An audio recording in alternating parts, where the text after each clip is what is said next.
vai mesclar uma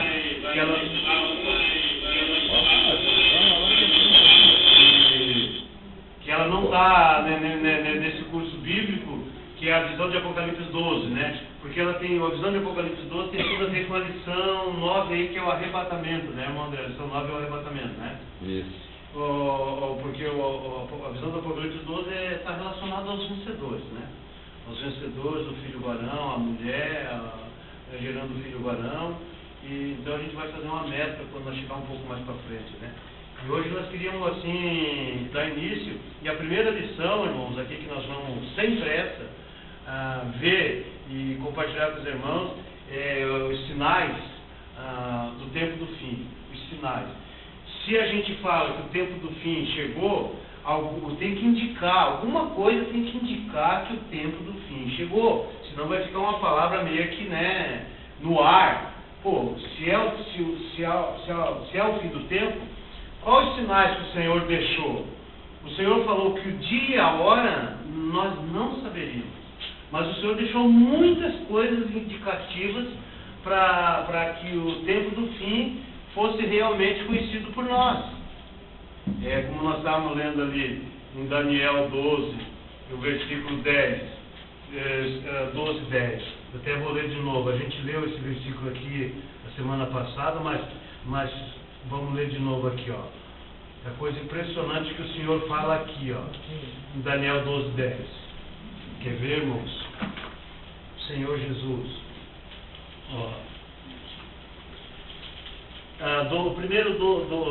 Vamos ler o 8, 9 e o 10. O próprio Daniel, quando o Senhor deu essa profecia do tempo do fim, porque no versículo 7 ele está falando de um tempo, 2 tempos e metade do tempo. Onde que é um tempo, 2 tempos e metade do tempo? 3 anos e meio. Então essa profecia que o Senhor deu para Daniel está relacionada à grande tribulação, os 3 anos e meio últimos da era cristã. Então quer ver? Vamos ler o 7 para nós entender primeiro. O Senhor falou assim, ó: ouviu o homem vestido de linho que estava sobre as águas do rio, quando se levantou a mão direita e a esquerda ao céu e jurou por aquele que vive eternamente, que isso seria depois de 1 tempo, 2 tempos, metade de 1 tempo, e quando acabar a destruição do poder do povo santo, essas coisas todas se cumprirão. Daí Daniel fala assim, ó: eu ouvi, porém não entendi.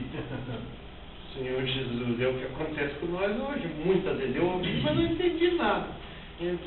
Tô no ar, né? Eu ouvi e não entendi. Então eu disse: meu Senhor, qual será o fim dessas coisas? Ele não entendeu, ele queria uma explicação. E a resposta de Deus foi essa para Daniel. E ele respondeu: vai, Daniel, porque essas palavras estão encerradas e seladas até o tempo do fim. O tempo do fim quando? 1 tempo, 2 tempos, metade de 1 tempo. 1 tempo, 1 ano, 2 tempos, 2 anos, metade de 1 tempo, meio ano. Resumindo, 3 anos e meio, ou 42 meses de Apocalipse 11, ou 1260 dias de Apocalipse 12, que seria o mesmo tempo determinado por Deus, que aqui nesse diagrama nós temos aqui, ó, o período da grande tribulação, né? Esse período, irmão, está relacionado à sétima trombeta, ao sétimo selo, com a abertura das 7ª trombeta. Então vem a primeira trombeta, segunda trombeta, terceira trombeta e quarta trombeta. São catástrofes e mais catástrofes que Deus... Quando nós chegar lá sobre isso, nós vamos ruminar bem esse assunto.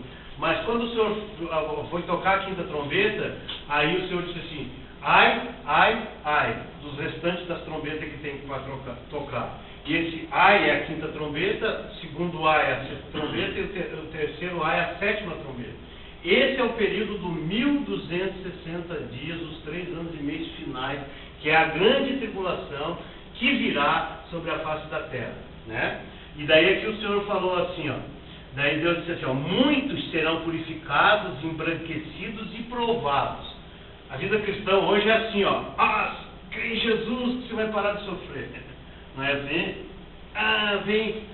Venha para Jesus que o Senhor vai resolver o teu problema financeiro, teu problema conjugal, a benção. Esse é um evangelho que se prega e não é evangelho. Isso nunca foi evangelho, nunca vai ser evangelho. Isso é a doutrina do homem. Aquilo que o Senhor fala em Efésios capítulo 4, que os homens induzem as pessoas ao erro pelas artimanhas do engano, né? Introduz as pessoas ao erro. É bom ter isso? Claro que é bom. Quem que não quer? Só que não é o que Deus quer. Quer dizer, se não é o que Deus quer, para mim não tem valor, né? Então o Senhor falou assim, muitos serão purificados, embranquecidos e provados, né? Mas os perversos procederão perversamente. E nenhum deles entenderá, mas os sábios entenderão. Os sábios entenderão. Quer dizer, alguns dentre o povo de Deus vão entender essas profecias do tempo do fim. E se nós temos entendido um pouco, isso é a pura misericórdia de Deus, porque não é mérito. O Senhor falou em Mateus capítulo 5, ele disse assim, bem-aventurado quem tem fome e sede de justiça, porque serão fartos. Primeiro isso, você tem que ter fome e sede de justiça. Se nós não tivermos, nós não vamos entender essas coisas, né? Mas se a luz começou a brilhar sobre esses assuntos, certamente aos olhos de Deus nós somos sábios. Sábios não com a sabedoria humana. Sabedoria do mundo é loucura para Deus. É loucura para Deus. Mas quem, em 1 Coríntios 1,30, se tornou da parte de Deus sabedoria nossa? Cristo Jesus, o Senhor. Quer dizer, se você é uma pessoa que tem Cristo e usufrui, desfruta de Cristo no dia a dia, negando-se a si mesmo, invocando o nome do Senhor, certamente essas coisas vão ser desvendadas. Jeremias 33,3, o Senhor falou, invoca-me, responder-te-ei, anunciar-te-ei e mostrar-te-ei coisas grandes e ocultas que tu não sabes. Quer dizer, aí está o segredo, aí está o desvendar do mistério de Deus para nós. É uma vida de comunhão com o Senhor. Embora nas coisas seculares nós temos plena condição de viver essa vida de comunhão.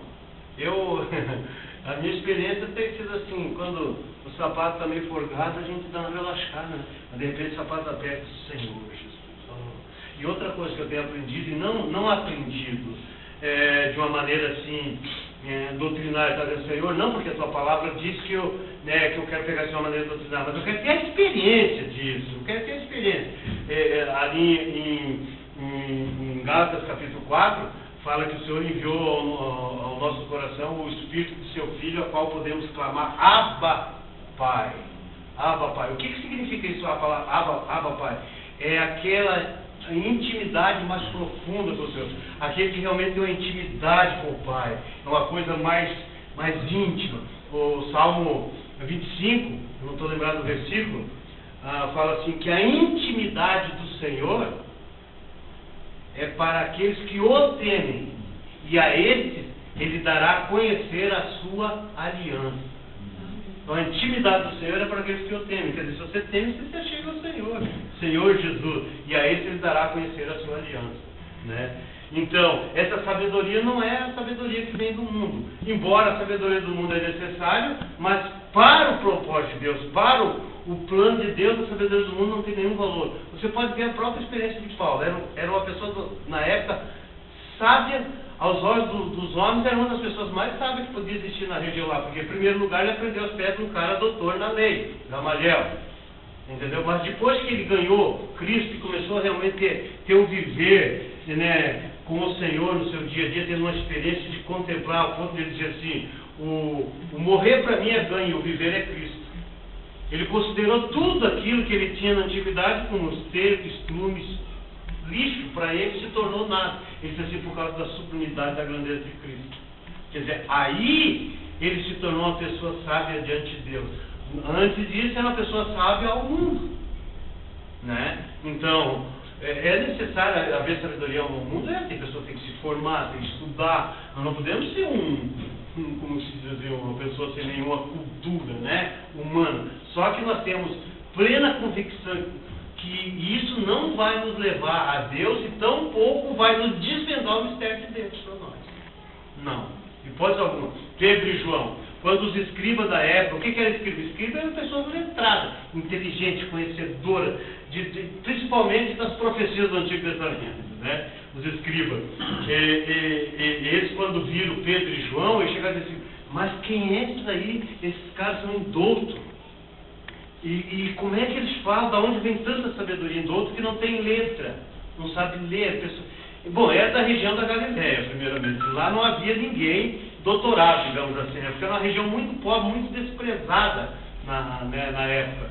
E Pedro e João se levantavam mediante aqueles escribas e fariseus, e o Senhor falava por eles. Então as pessoas ficavam assim, imaginando, se eles não têm sabedoria, como que conseguem falar? Mas era uma questão de Deus, era uma questão que eles estavam com o Senhor, não era uma sabedoria humana. Aí os entendidos não conseguiam entender como que isso acontecia, né? Tanto que no dia de Pentecostes, capítulo 2, Deus chegou a usar eles para falar até mesmo em outros idiomas para aquelas pessoas que estavam naquela festa de Pentecostes, lá em Jerusalém, ao ponto que aquelas pessoas iam entender o que eles estavam falando, porque Deus usou eles naquele momento ao ponto de falar uma língua que não fosse hebraica, que não fosse lá da nação deles, né? Então, mas é Deus. Se deixaram e Deus falou, né? Amém? Então aqui muitos serão provados, embranquecidos, né? E os perversos procederão perversamente. Quando nós chegamos cá no Apocalipse capítulo 22:10, que nós estávamos vendo ali com o Filipe, 22:10 de Apocalipse, você vê, irmão, quando o Senhor deu essa revelação para o João, o Senhor disse assim para o João: agora não serve mais, abra, agora tem que abrir as profecias desse livro. Aí o Senhor falou assim, 22:10, e disse-me ainda, João falando, né? E disse-me ainda, não serve a palavra da profecia deste livro, porque o tempo está próximo. Que livro? Que livro era esse? É o livro do Apocalipse. Porque a Bíblia foi juntada em vários livros, mas cada livro é um livro, né? Cada livro é um livro. Então aqui era o livro de Apocalipse. Então Deus disse para João, não serve mais. Agora, lá Deus falou para selar, agora aqui é tempo de abrir. Por isso que no Apocalipse capítulo 1, o Senhor falou assim, capítulo 1 de Apocalipse, o Senhor falou assim, capítulo 1, versículo 1, 2 e 3. O Senhor disse assim, revelação de Jesus Cristo que Deus lhe deu para mostrar aos seus servos as coisas que em breve devem acontecer, e que ele, enviando por intermédio do seu anjo, notificou ao seu servo João, o qual atestou a palavra e o testemunho de Jesus Cristo quanto a tudo que viu. Bem-aventurado aquele que lê, aqueles que ouvem as palavras das profecias e guardam as coisas nela escritas, porque o tempo está próximo. Amém? Porque o tempo está próximo. Então aqui o Senhor falou para o João também, né? Quando o Senhor deu a revelação, né, as coisas que em breve deveriam acontecer, e ele, enviando por intermédio do seu anjo, notificou a João, né? E aí João começou a anotar, escrever. Daí João falou, bem-aventurado aquele que lê, aquele que ouve as profecias e guarda as coisas nela escritas, porque o tempo está próximo. Quer dizer, o tempo está próximo lá, 2000 anos atrás. Agora se imagina nos dias atuais. Por isso que essa lição que nós queremos entrar, os sinais do tempo do fim. Quer dizer, se o tempo está próximo, tem que haver alguma coisa que indica. Né? Senão nós estaríamos, digamos assim, à deriva da nossa vida cristã, né? Poxa, o Senhor falou que vai voltar, mas o Senhor não deixou algo que eu possa entender que esse tempo se aproximou. Mas a Bíblia é repleta de profecias, de palavra falada pelo próprio Senhor Jesus, dos acontecimentos nos tempos finais. E essas coisas, irmão, é que nós somos, espiritualmente nós somos míopes. Espiritualmente nós somos muito cegos. Essas coisas é no dia a dia, à nossa volta, as coisas que acontecem são sinais da volta do Senhor. Só porque, como nós não temos uma visão clara a esse respeito, nós deixamos passar em branco. Até essa questão entre o povo de Deus. Deus tem uma linha central, de Gênesis e Apocalipse. O foco de Deus é o reino. Deus não tem outro foco, Deus não tem vários planos, vários alvos. Deus tem um alvo, um foco só. Mas hoje o povo de Deus criou vários alvos e vários focos, né? Isso é um sinal. O que Paulo fala? Quer ver? Depois nós entramos ali. Lá, eu queria que os irmãos abrissem lá em 2 Timóteo 4. 2 Timóteo 4. Senhor Jesus, 2 Timóteo 4. O Senhor fala assim, quer ver, irmão? Essa é a minha Bíblia, está aqui. Irmãos, é porque não é que eu não tenho outra, que eu gosto dela. Senhor Jesus, louvado seja o Senhor. Aqui, ó, 2 Timóteo capítulo 4. Versículo 3, Paulo falou assim, ó. Primeiro vamos ler o 1 até o 5. Para nós entender bem o que Paulo está falando aqui. Ó.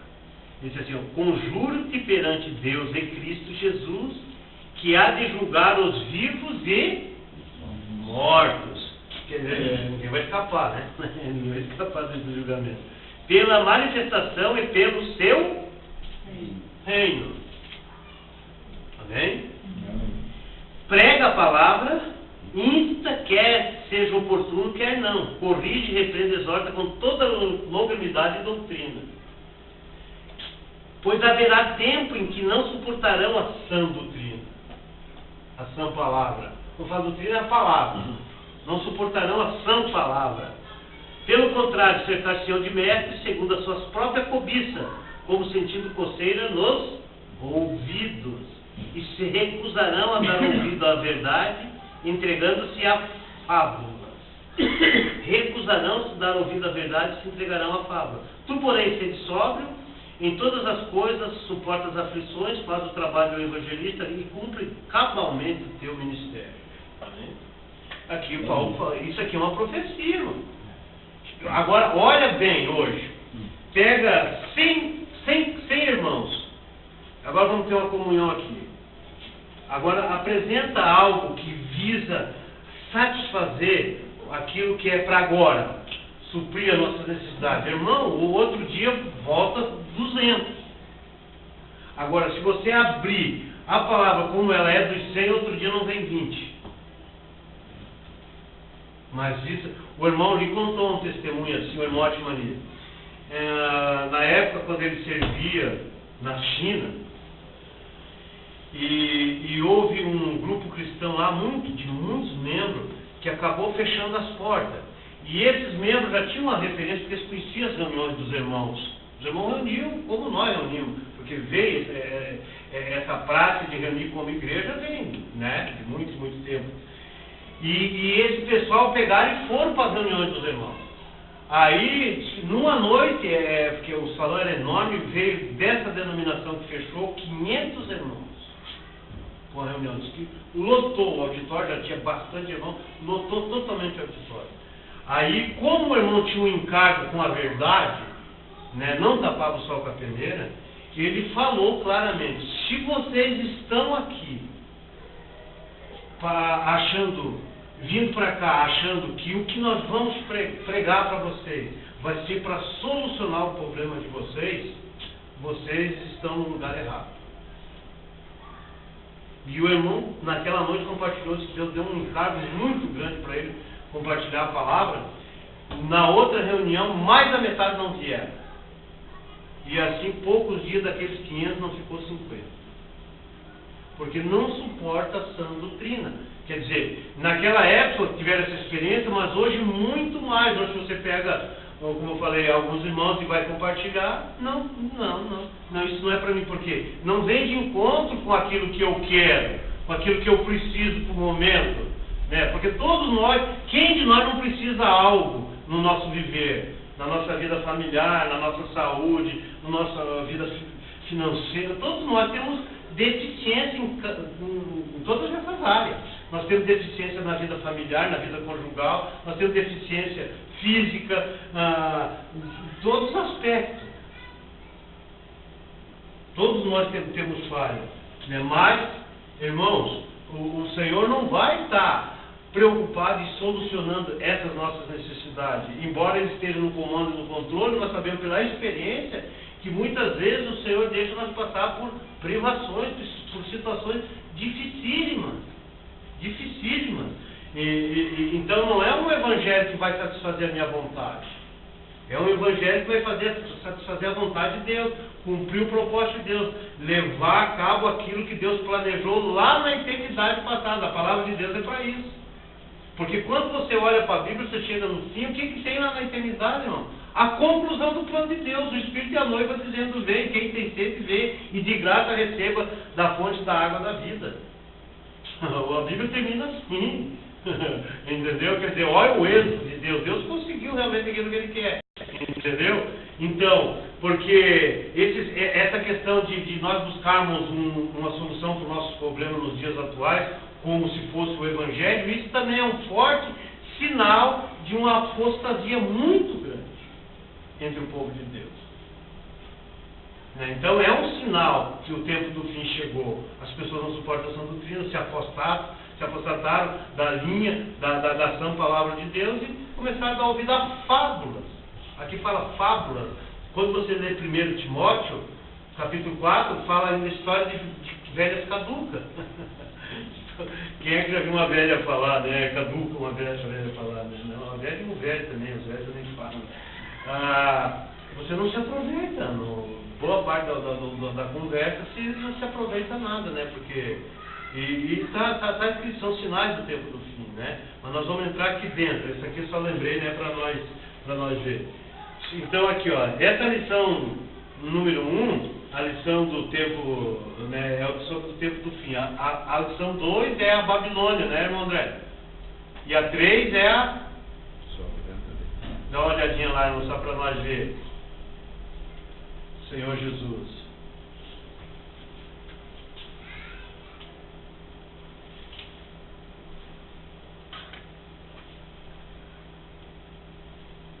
Mas se não der, não faz mal, irmão. Não tem problema. Tá em ordem agora? Tá. Ali, ó. Lição 1, não é aqui? Aqui. Aqui, ó. Lição 1, sinais do tempo do fim. A queda da Babilônia, o reino de Deus. Aqui é o anticristo. O anticristo, lição 1 e lição 2. Que na verdade essa lição 1 e lição 2 dão vários dias. E temos os 7 selos, a lição 1 e lição 2, o arrebatamento da igreja, né? A Nova Jerusalém. Entendeu? Dentro disso aqui, irmão, nós vamos ter um quadro muito claro dentro desses assuntos aqui sobre a questão do tempo do fim. Porque, embora nós tenhamos esses títulos, mas quando você vai compartilhar a palavra, não tem, você vai falar a Bíblia toda. Falar do plano de Deus, não tem como fugir disso. E você usando essa lição, não tem como não pregar o Evangelho do Reino. Porque isso aqui tudo visa o quê? Visa o reino. Por exemplo, os sinais do tempo do fim. Quer dizer, o fim para a introdução do quê? Do reino.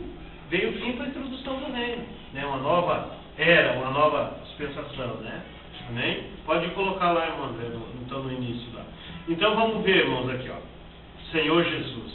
Pode colocar lá que nós vamos ver algumas coisas que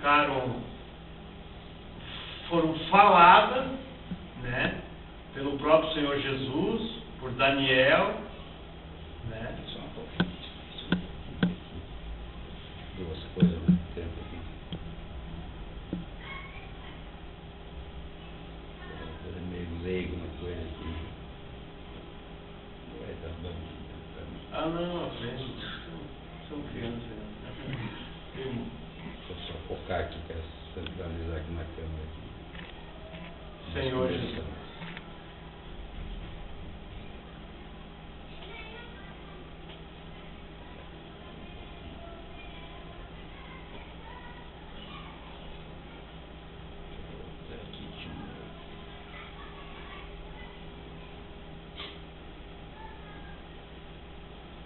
Louvado seja o Senhor. Subiu agora no 7.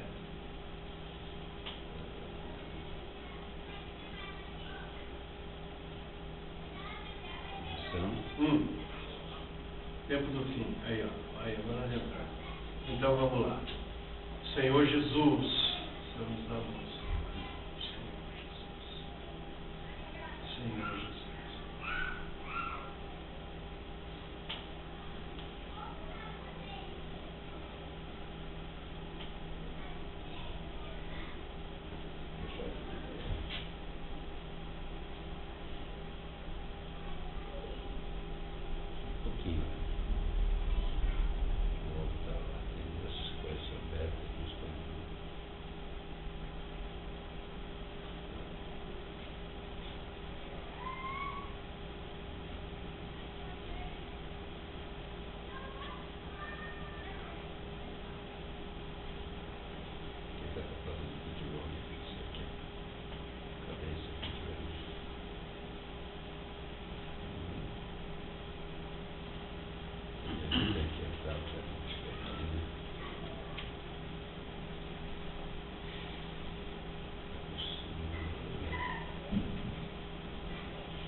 dar 2 cliques em cima desse tempo do fim. Entendeu?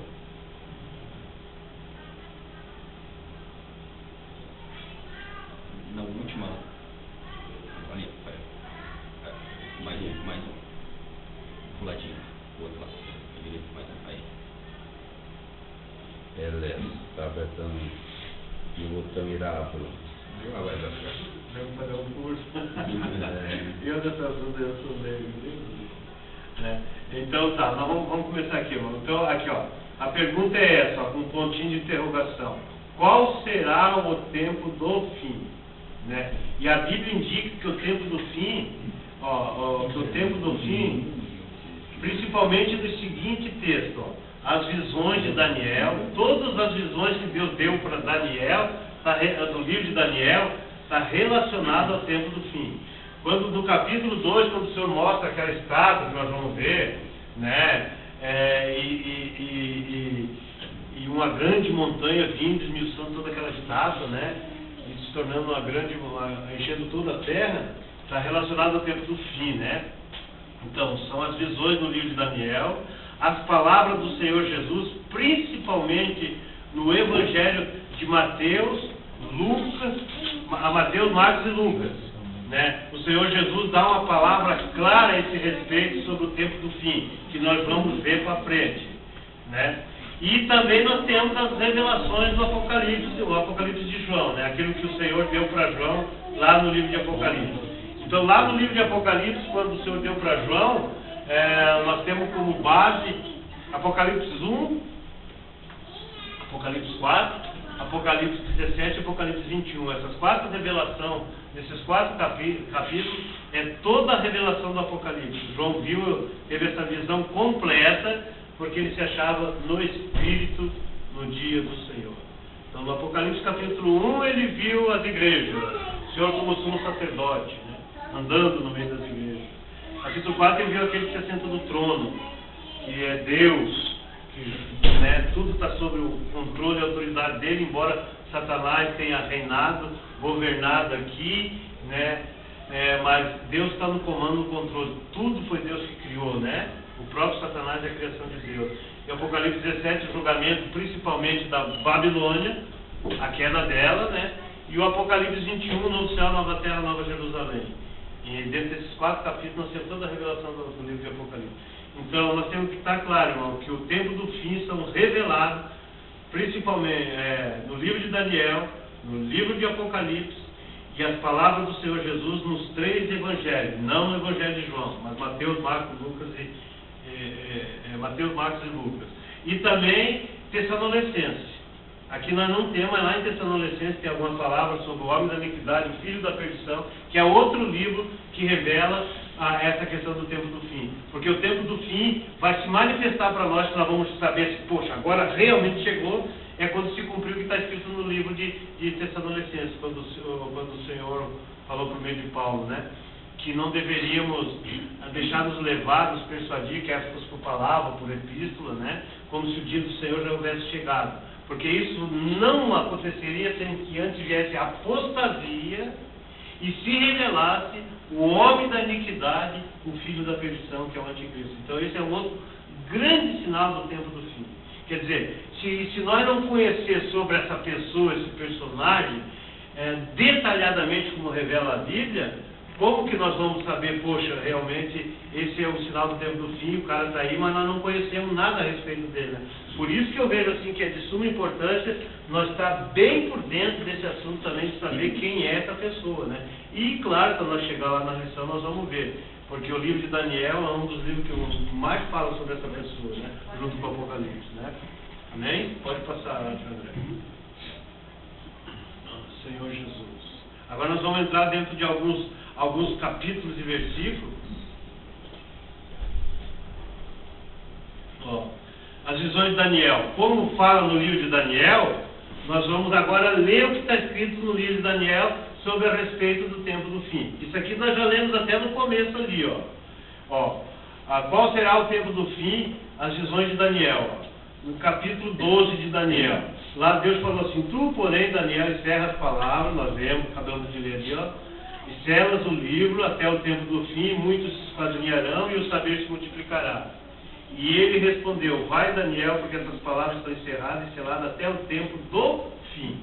Amém? Pode passar. O tempo do fim. Agora Mateus 24, ó. Mateus 24. Essas palavras que saíram da boca do Senhor Jesus, ó. As palavras do Senhor Jesus, lá em Mateus 24, Evangelho de Mateus 24, ó. O Senhor falou assim, no Monte das Oliveiras estava-se Jesus assentado. Quando se aproximaram deles, os discípulos, em particular, lhe pediram, dize-nos quando sucederão estas coisas e que sinal haverá na tua vinda e da consumação dos séculos. Eles queriam saber que sinal haverá na tua vinda. Isso ali saiu do Senhor, né? Lá em Apocalipse, ó. Apocalipse, capítulo 1. A revelação de Jesus Cristo que Deus lhe deu para mostrar a seus servos as coisas que em breve devem acontecer, e que ele enviando por intermédio de seu anjo notificou ao seu servo João, o qual atestou a palavra de Deus, o testemunho de Jesus Cristo, quanto a tudo o que viu. Bem-aventurados aqueles que leem, aqueles que ouvem as palavras das profecias e guardam as coisas nela escritas, porque o tempo está próximo. Amém? Isso aqui seria no livro de Apocalipse, né? Agora, ó, os sinais da vinda do Senhor. Como fala lá, então, nesses livros, agora vamos ver sobre os sinais da vinda do Senhor. Ali, Lucas 21, 7, o Senhor Jesus falou assim, ó.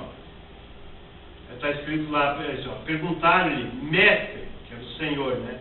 Quando sucederá isso?